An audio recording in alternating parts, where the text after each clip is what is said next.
Students are members of a diverse organization and diverse community. We want to acknowledge and address those differences, but also bring to the surface other differences that we may not have recognized before. This process might prove difficult at first, or a bit awkward. This afternoon, we want to break down stereotypes and make it easier to know one another as full human beings. I would like everyone to gather in the center of the room in one line. I will call out specific categories, labels, descriptions. I will ask all of those who fit the description to walk to the front of the line. Face the group and take a moment. When I say thank you, you may step back into the line. Over the next half hour or so, we will share some of our experiences and vulnerabilities with one another. If you have low self-esteem, step forward. If you would like to lose 10 pounds or more, step forward.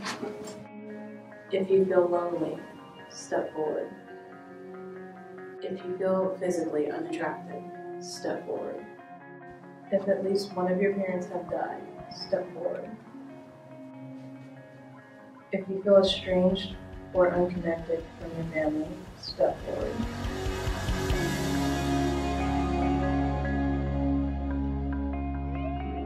So I think in America, it kind of is part of our culture to kind of mask how we feel inside. In fact, one little exercise I like to do sometimes with students in counseling is to have them draw a picture of the external self and a picture of their internal self. So they'll draw a picture of how other people see them and how they interact with other people, but what the real inside is like, and it's often very different.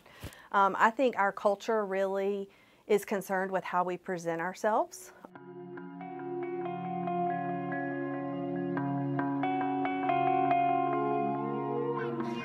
There definitely were some. Certainly the suicidal thoughts one is not one people talk about a lot. When I was in high school, I had a really hard time, and I did, in fact, actually try to kill myself. So that's definitely was like a hard one, just to step forward and to be honest about. I think just to open that up. Low self-esteem. That's something that I need to work on. I always compare myself to others, which is really hard. It's really hard coming to Raleigh, like being around people that are so great, and then like realizing that I feel like I'm not that good at stuff, so that sucks. One question that always gets me is like, step forward if you've ever had suicidal thoughts. Because one time I did this activity and like every single person stepped in, and it just like kind of blew my mind. Like, what if everybody like acted on those thoughts? You know, like nobody would be here right now doing this activity, and that just kind of always makes me think about life and stuff you don't know about people.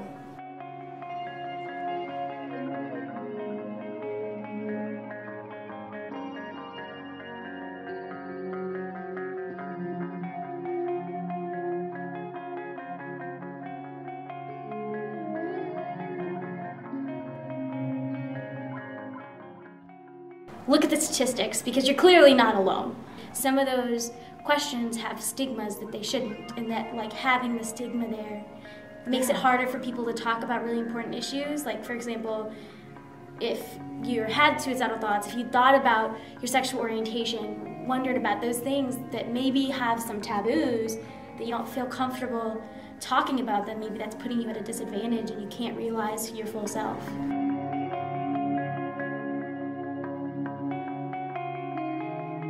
I'm sure people feel the same way. I just don't talk about it, so I don't really know. I don't know how other people are feeling, or sometimes I feel like that if I have a friend that's feeling that way, I need to be the strong person, so I push my feelings aside and put it on the back burner to take care of someone else. That's not really a great thing to do for myself, because I don't have an outlet to like let go and talk about things. Think about how many times someone in a day says, "Hey, how are you?" And what do you almost always say? "I'm fine." Are you really fine? Probably not. If you could use a hug right now, step forward. The most important thing to do is to seek support, and that can either be professional support, like through a counselor at the college, or an outpatient therapist off campus, but it can also certainly just be natural support. We call natural support just peers or family or people that are just in your life that you are willing to take the risk to trust. And then our support group is to make a community on campus for students who are grieving the illness or loss of loved ones. The support group just gives people that community feeling to where they know that they're not alone in their grief.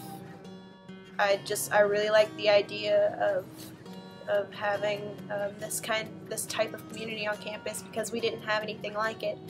Pretty early on in life I had lost a parent, so that was kind of, no one else I really knew had gone through that, so I was going pretty much to seek someone who had at least been through something with a parent that was at least close to, if not losing a parent.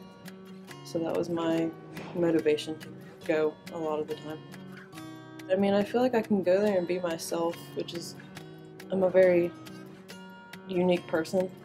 So, and they know that and they accept that 1,000%, which I really appreciate. So that's pretty cool. It really usually just takes one person who's willing to risk being vulnerable and open up. And then others are able to realize, wow, actually, I feel that way too, and I thought I was the only one that felt that way. And that can be a really healing experience to learn that someone else really does understand. It's not a fight that's easy to do by yourself, and maybe having that support of the community could lead a lot more people to have more successful lives living with these illnesses. I think everyone has problems. I think that if we knew more about what other people were going through, we would just be a kinder society.